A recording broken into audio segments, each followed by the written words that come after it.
चतुर्भुजो जगन्नाथः कण्ठशोभितकौस्तुभः पद्मनाभो देवगर्भश्चन्द्रसूर्यविलोकनः जगन्नाथो लोकनाथो नीलाद्रीशः परो हरिः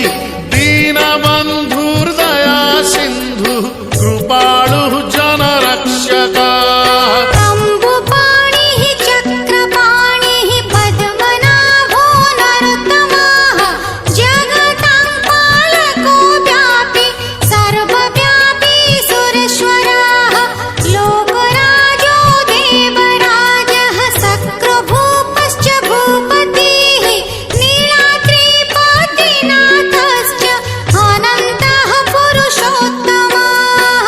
क्षोभ्यायः कल्पतरुः विमला प्रीतिवर्धनः बलभद्रो वासुदेवो माधवो मधुसूदनः दैत्यरिः पुण्डरीकाक्षो वनमाली बलप्रियः ब्रह्मा विष्णु वृष्णिवंशो मुरारिः कृष्णकेशवः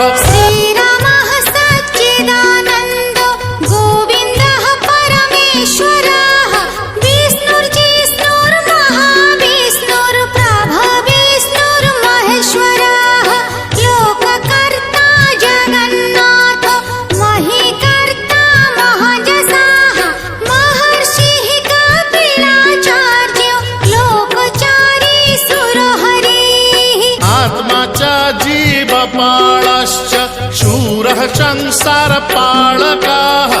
एकोनेको मम प्रियो ब्रह्मवादी महेश्वरः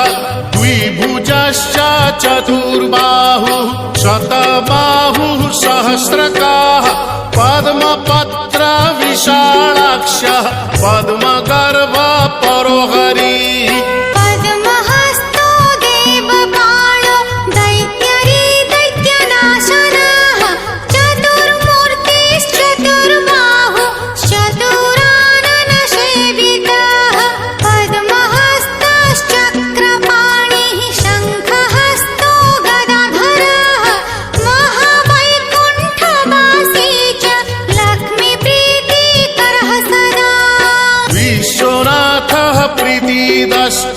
सर्वदेवा प्रियंकरः विश्वव्यापी दारुरूपश्चन्द्रसूर्य विलोचनः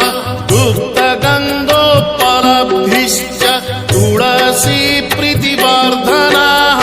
जगदीशः श्रीनिवासः श्रीपतिः श्रीगदाग्रजः